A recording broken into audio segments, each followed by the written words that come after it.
Hi, in this video for the Edision Progressiv HDc Nano, we're going to talk a little bit about pausing and recording live TV, okay?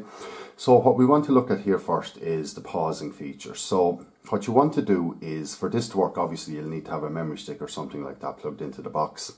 But what you also want to do is go into menu and check out a couple of things in here, okay? So the first thing to check is inside here, storage information, and there's a little blue icon at the bottom that says DVR setting, and you want to press that. It's a blue button, and what you want to absolutely make sure is the DVR type is REC and TMS, okay? And that'll be fine, okay? So that's what's the first step. You need to turn that on, okay? So I'm just going to hit the exit button here, and the second thing then is to go into PVR setting and make sure time shift is on and time shift to record is on. And they're the most important things, and when they're all on, then it'll work grand, okay? So I'm just going to exit out with that. So just to show you it working there, I'm just going to simply, once all that is enabled, all you have to do is simply hit the pause button there.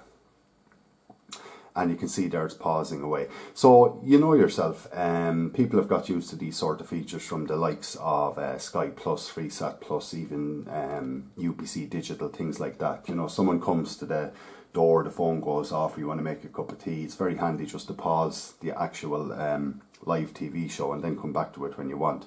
So I'm just going to play it on from this point.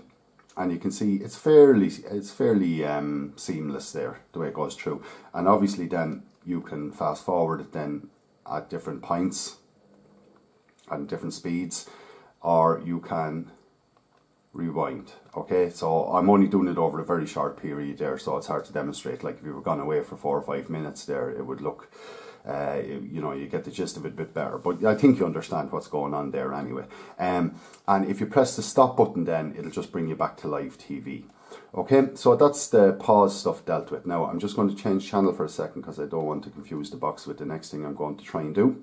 And I'll go back in here. The next thing then is just to show recording live TV. So I mean, this is fairly straightforward. Just press the record button, starts to record the program, okay? So that's fine. So the next thing to talk about with the recording is, this is a single tuner satellite receiver, okay? So what that means is you can't really watch one, record another, because it's only a single tuner, okay? Now there is a small caveat in that, but I'll just explain that. If you go in here and you can see our channel list here now, our full channel list, you'll see it's all blue, okay? Apart from the channel I'm recording here, which is EWTN, which is in white. But if you go across here, you'll see there's another one here called PCNE, in it's Chinese news channel, and that's also in white. And what this actually means is I could actually switch over to this and watch it while I'm actually basically recording EWTN, okay? And that's because they're on the same transponder. That's the important thing, okay? So what you would find is certain channels are all on the same transponder. Some of them that are kind of related to each other are actually on the same transponder. So it would give you more of a selection than what I've just showed you there. But it's just to give you the gist and be upfront about single tuner satellite receivers. So, you know, it's not going to perform like a Sky Plus box. But, you know, it's handy if you want to record the odd little thing. So that's it basically, just a little bit about the pause and record features on the Edision Progressiv HDc Nano.